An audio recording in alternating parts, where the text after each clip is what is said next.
Representative Steve King did an interview with WorldNetDaily, which is a crazy right-wing website. And these guys, I mean, they just give us so much material. I mean, I watched this clip like 3 or 4 times because I couldn't get enough of it, because I kept trying to make sense of it, to be kind to him and to give him more leeway maybe than he even deserves. And I just couldn't make sense of it. All right, let's see if you can make sense of it. Let's go. I made this point to Alan Colmes in a radio interview a few years ago when he was arguing to me that America is not a Christian nation. And I said, Alan, this is a Christian nation, and I will prove it to you. If you drive home tonight and you drive in your driveway and your neighbor's dog has gotten loose and runs in front of your car, and you run over your neighbor's dog and kill the neighbor's dog, if you're any kind of a man, you go over to the neighbor and knock on the door, and you will say, I just killed your dog. Alan, that's called confession. And the next thing that you will say is, I'm sorry, I didn't mean to. And your neighbor, well, that's asking for, that's confession and then repentance. And then once you repent, you'll say, please forgive me. I didn't mean to kill your dog. I didn't mean it. Your neighbor, if he's any kind of man, he will say, Alan, you didn't mean to kill the dog. It really wasn't your fault. You've confessed and you've repented, and you are forgiven. That's called redemption.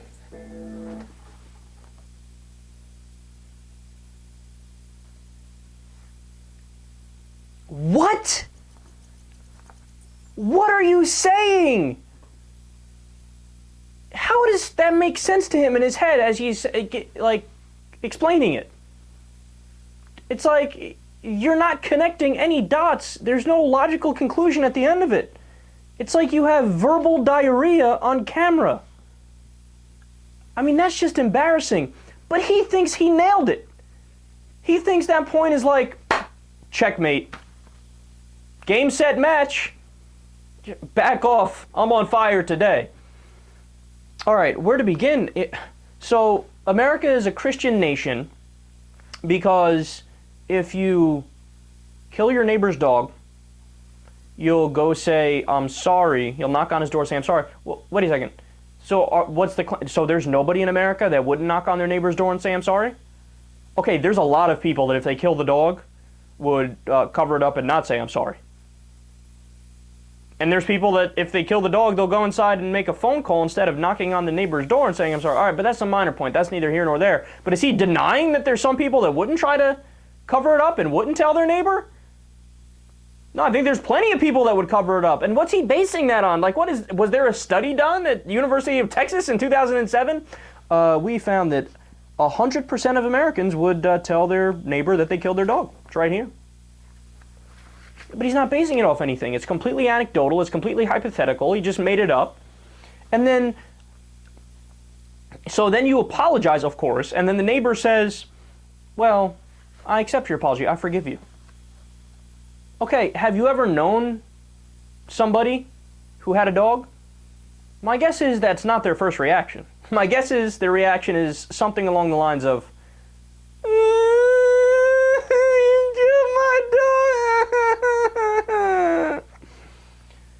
that's a virtual guarantee. I'd go out on a limb and say there's a majority of people who would respond by crying.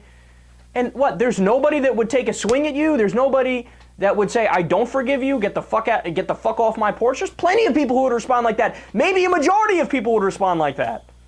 And then furthermore, what? No other religions have people that would tell their neighbors that they accidentally killed their dogs? Like, what is that on page 17 of the Bhagavad Gita? This is the part of the Bhagavad Gita where you say if you kill your neighbor's dog, you don't tell them about it or apologize, you tell them to fuck off. And no Muslim would apologize to their neighbor about that. No Buddhist. No agnostic. I'm an agnostic. No atheist would do that. What are you saying? Again, the guy is... I can't fathom how he thinks that's a good point. Like, at the end of that, he should have been embarrassed. He should have said, please delete this from the tape because I'm not making any sense. And then, of course, the biggest point is, I don't even know if this is the biggest point because the whole thing is so silly. America is explicitly not a Christian nation. Now, if he were to say, well, my only argument is that, look, a majority of the American people are Christian. That's a good argument, because that's the only thing that's true, and that's the only stretch of an argument you can make to say this is a Christian nation, to say 76% of the American people are Christian, right? But he doesn't say that, and I bet he doesn't even know the number of the percentage of people that are Christian in the country. But if you look at our Constitution, if you look at our founding, it was explicit that we weren't a Christian nation. I mean, the Establishment Clause says the government has to be neutral on matters of religion. So you're allowed to practice whatever kind of religion you want, or you don't have to practice any kind of religion if you don't want, right? I mean, that was the brilliance of our Constitution, that we had a secular government. These guys, they're know-nothings. Look, I'm going to go out on a limb and say it again, even though I don't think this is even a limb anymore. Representative Steve King, he has a low IQ. This isn't a bright man that we're dealing with.